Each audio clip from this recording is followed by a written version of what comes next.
She was 9 years old, and she already knew the difference between a tree you plant for money and a tree you plant because it deserves to exist. Her name was Ellie Mae Calloway, and on the morning this story begins, she was standing in the dirt between 2 rows of longleaf pines with mud on her boots and a journal tucked under her arm, writing down the name of every bird that had shown up on their farm in the last 3 days. There were more than usual. She didn't know why yet. She would. 3 miles to the north of where she was standing, men in orange vests were finishing their coffee and climbing into machines the size of houses. The ground shook when those machines started. You didn't hear them so much as feel them, low and heavy in the bottom of your chest, like a warning you couldn't quite make out. Ellie Mae felt it. She stopped writing, looked up through the canopy, kept listening. What happened in Maren County, Georgia over the next 14 months would end up in newspapers across 14 states. It would bring a billion-dollar logging company to its knees. It would permanently change how conservation law worked in the state of Georgia. And it started with a 9-year-old girl standing in the mud, paying attention. The logging company never saw her coming. They should have. To understand what Ellie Mae was protecting, you have to understand what it took to build it. Maren Calloway came to Maren County in 1961 with 3 things: a small army settlement check, a wife named Ruth, and a belief that most people around him thought was foolish. He wanted to grow trees, not harvest them quickly and move on. Grow them. Tend them the way you tend something you love, slowly, patiently, without asking when it would pay off. He bought 40 acres on the eastern edge of the county for almost nothing. Rocky ground, too hilly for crops. The neighbors figured he'd be gone in 5 years. He planted long leaf pines that first spring. He was still planting the year he died. By the time his son, Ray, took over the farm in the early 90s, the land had grown to 120 acres. Ray added white oak and red maple. He sold timber the way his father had taught him, selectively, carefully, always replanting what he took. The Calloway farm became known in the county as something rare, a piece of land that had been treated with patience across 3 generations. Then Ray had a daughter. Ellie Mae Calloway arrived on a Tuesday morning in April. Stubborn from the first breath, Ray always said. She had her great-grandmother's eyes, patient, and already thinking about something far away. By the time she was 4, she could identify trees by their bark alone. By 6, she was walking the rows with her father on weekend mornings, listening to him explain why you prune this branch and not that one, why this tree needs space and that one needs a neighbor. By 8, she had her own section of the farm. 12 trees her father set aside and told her were hers. She named every one of them. While the Calloways were building something, quietly, without fanfare, across 60 years, Cascade Timber Group was doing something else entirely. They were buying, parcel by parcel, family by family.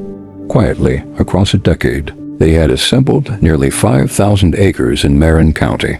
Some landowners sold willingly. Some were pressured until holding on became impossible. Some simply ran out of time. By the time Ellie Mae was 9 years old, Cascade owned everything around the Calloway farm. To the north, to the west, to the south, every direction. And they had one plan for all of it. Cut it, fast, all of it. The permits were already signed. The machines were already contracted. And the Calloway farm, 120 green, breathing acres, sat directly in the middle of everything they wanted to move through. The Calloways didn't know yet what was coming. Ellie Mae was outside naming birds. The first sign was the sound. She described it years later as feeling like thunder that didn't stop. A low mechanical rumble you felt in your sternum more than heard with your ears. She was in her section of the farm that morning, crouched next to a young maple she had been nursing through a dry summer, when the ground started trembling beneath her knees. She stood up, listened. Then she walked to the northern fence line and looked through the wire. The trees on the other side were coming down. Not one or two. All of them. Row after row, the old forest falling in slow, heavy crashes, each one hitting the ground like a door slamming in an empty house. She stood at that fence and watched for a long time without moving. The men in orange vests didn't look at her. The machines didn't stop. She walked back to the farmhouse, got her journal, and started writing down what she saw. Date, time, direction, what was falling, what was left. She was 9 years old and she was already keeping records. Over the following weeks, the clearing moved closer. The tree line that had surrounded the Calloway farm for as long as anyone could remember was pushed back, then back again, then gone on the northern side, then the west, then the south. Within 2 months, the Calloway farm was an island, 120 acres of green, surrounded on every side by stripped, silent land. Pale dirt where forest had been. Stumps like broken teeth. The sky suddenly enormous and too bright where canopy used to be. Strange things started happening on the farm. Birds arrived that had never been there before, dozens of species that had roosted in the surrounding forest for years, now crowding onto the Calloway land, confused, loud, looking for somewhere that felt like home. The creek along the western fence began running muddy, thick with topsoil that had nothing left to hold it. The wind came harder now, angrier. Nothing left to slow it down. Every bird, every change in the water, every shift in the wind. Then the letter came. Ray found it on a Wednesday morning. Thick cream paper, dark green letterhead, dense legal language designed to confuse more than inform. But the meaning, once you cut through it, was simple. Cascade Timber Group wanted the farm. They were prepared to make an offer. They expected a response in 30 days. Ray sat at the kitchen table for a long time after reading it. Ellie Mae found him there. She asked what it said. He told her as gently as he could. She took the letter off the table. Read it herself, slowly, lips moving slightly over the harder words. Then she put it back down. She looked at her father. They already took the forest, she said. They are not taking the trees. Ray didn't respond to the letter. Not in 30 days. Not at all. A second letter came. Then a third. The language inside them shifted, less formal, more pointed. Words like legal avenues and eminent domain, that a family attorney later confirmed were largely bluff, designed to frighten a farmer who didn't have a legal team. But they worked on Ray the way bluffs often do. He wasn't a lawyer. The weight of it pressed on him. What Ray didn't know was what his daughter was doing while he sat with that weight.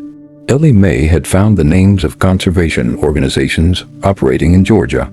She had done it through her school, library, and a teacher named Mrs. Odom, who taught environmental science and took her seriously. She learned what a conservation easement was, a legal protection that could permanently shield land from development. She wrote to 5 organizations, by hand, in her careful schoolgirl handwriting. She explained who she was, what the farm was, what was disappearing around it, what she was afraid would disappear next. She included one of her hand-drawn maps. She was 9 years old. 3 of the 5 organizations wrote back. Around this time, Cascade Timber Group made the mistake that would cost them everything. They went public. A company spokesman gave an interview to a regional business publication. Economic development, job creation, responsible land use. The article mentioned, almost as a footnote, that one private landowner in the project area had not yet agreed to sell, and that negotiations were ongoing. A journalist named Patricia Dean read that article. She drove to the Calloway farm, knocked on the door. When Ray opened it, she looked past him into the kitchen. Ellie Mae was sitting at the table, stack of letters in front of her, hand-drawn maps spread across the wood. Patricia Dean asked if she could come in. Ray looked at his daughter. Ellie Mae nodded. What no one outside Maren County knew, what even most people inside the county didn't know, was what Ellie Mae had already set in motion. One of the organizations that had written back to her was the Georgia Forest Legacy Program. They had sent a field officer named Donald Marsh to walk the Calloway land. Donald Marsh had been doing this work for 20 years. He had walked hundreds of farms. He walked the Calloway farm for 4 hours and filed the most enthusiastic assessment report he had submitted in 15 years. Because what 3 generations of careful stewardship had produced was genuinely rare. A privately held forest with measurable biodiversity, documented wildlife corridors, a creek system that, before Cascades clearing muddied it, had supported 2 species of freshwater mussel considered regionally threatened. And here was the thing nobody had planned for. Nobody except maybe the land itself. Cascades' destruction had accidentally made the Calloway farm more valuable, not less. By stripping everything around it, they had turned a small family tree farm into one of the last intact native forest parcels in the entire county.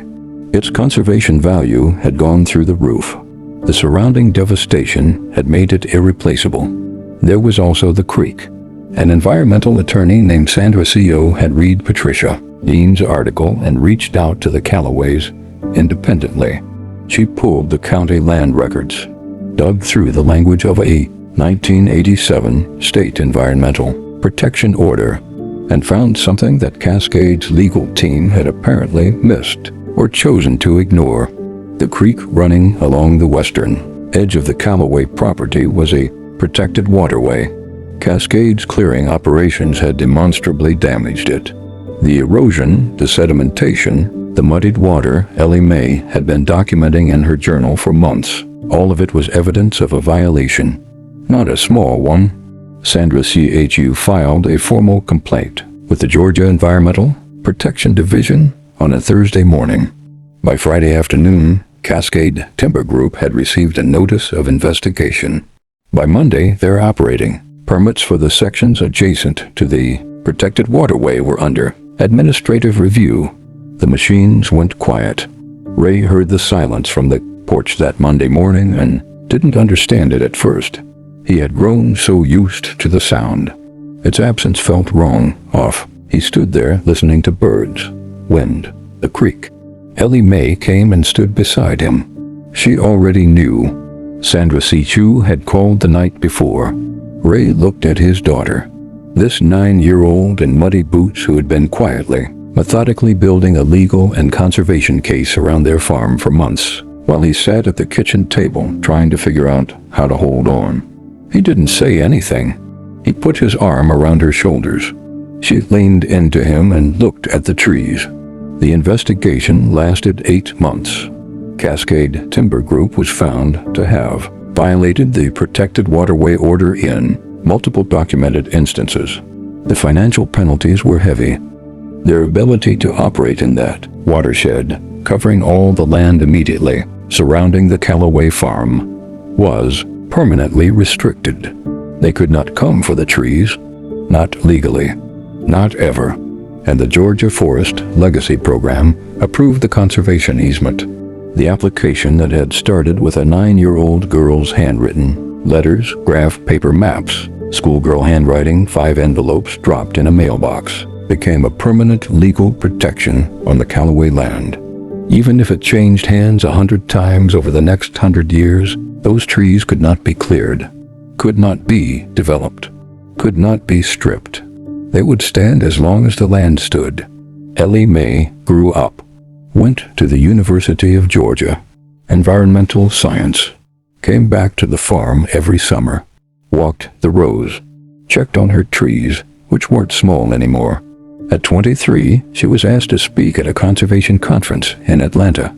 She almost didn't go. The story had followed her in ways that sometimes felt heavy, but she went. She stood at the podium and talked about her grandfather, who planted trees on land everyone called worthless.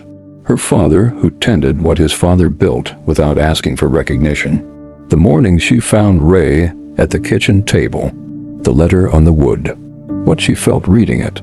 She said, "I think what I felt was that the trees had been patient for a very long time.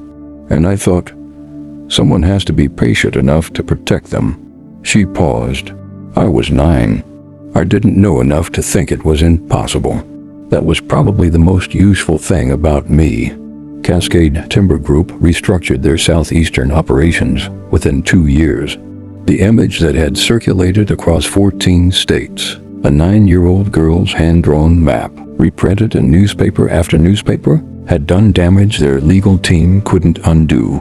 Mrs. Odom, the teacher who helped a 9-year-old find the addresses that changed everything, retired the year Ellie Mae graduated from college. Ellie Mae drove 3 hours to the retirement party. She brought a sapling, young longleaf pine grown from a seed off one of Maren Calloway's original trees. Mrs. Odom planted it in her backyard. Donald Marsh told the Calloway story at every training he led in his final 5 years of work. He always ended the same way. What saved those trees was not the law. The law was just the tool. What saved those trees was that a little girl paid attention. She wrote it down. She asked for help. She did not stop. That is the whole story. Everything else is just details. The Calloway farm is still there, a small green rectangle in Maren County, Georgia, surrounded on every side by land that tells you what was lost. The conservation easement has no expiration date. Harlan's pines are old now, the kind of old that makes you feel small standing next to them, not in a diminishing way, in the way that reminds you some things were here before you and will outlast you if someone cares enough to protect them. Ellie Mae visits when she can. She still walks the rows. She still checks on her trees. They know her somehow, or maybe she just knows them.